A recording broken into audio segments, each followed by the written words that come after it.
গরমকালে বাংলাদেশে বিভিন্ন প্রকার ভর্তা খাওয়ার ধুম পড়ে। একটু রোদ থেকে আসলেই লবণ মরিচ দিয়ে মাখিয়ে আম টমেটো তেঁতুলের ভর্তা খেতে ইচ্ছে করে। তাই আজকে 4 জন মিলে টমেটো ভর্তা খাওয়ার প্ল্যান করলাম। এই ভর্তাটা একটু ভিন্ন স্টাইলের হবে এবং এই ভর্তার স্বাদ হবে টক ঝাল মিষ্টি। আর আজকে যে ভর্তার রেসিপিটা আপনাদের সাথে শেয়ার করব, আমার মনে হয় না কেউ এইভাবে কখনো টমেটোর ভর্তা বানিয়ে খেয়েছেন।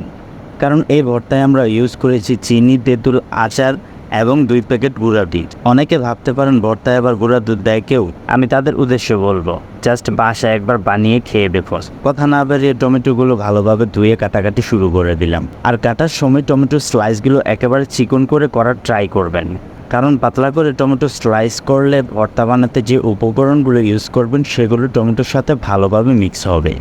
আর আপনার বাসায় যদি কেউ টমেটোর ভর্তা পছন্দ না করে, তার শুধু এই ভর্তা রেসিপির টমেটোর ভর্তাটা খাওয়ান একবার। নেক্সট টাইম সে আপনাকে রিকোয়েস্ট করবে আরেকবার টমেটোর ভর্তা বানিয়ে খাওয়ানোর জন্য। আমাদের সবগুলো টমেটো কাটা শেষ।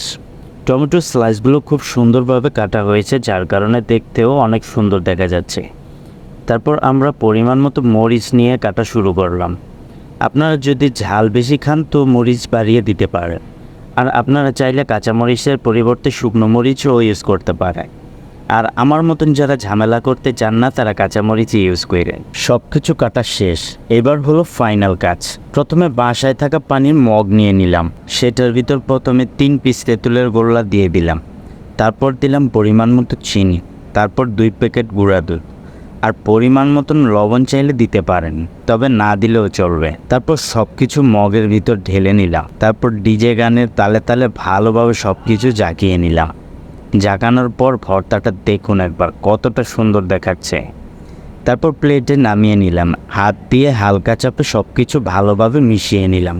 খেয়াল রাখবেন টমেটোর স্লাইসগুলো যেন একেবারে গলে না যায়, সব কিছু আস্ত রাখবেন। আমাদের টমেটোর ভর্তা বানানো কমপ্লিট, এখন শুধু খাওয়ার পালা। ভর্তাটা দেখতে খুবই ডেলিশিয়াস হয়েছে, খেতেও আশা করি আরও অনেক ভালো হবে।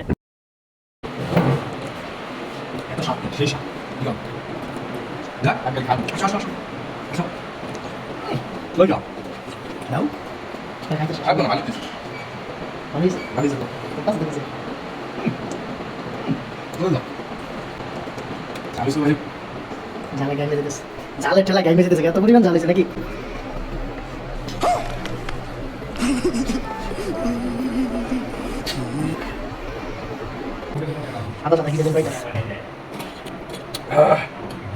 সবচেয়ে বেশি মজা হয়েছে এই ঝোল।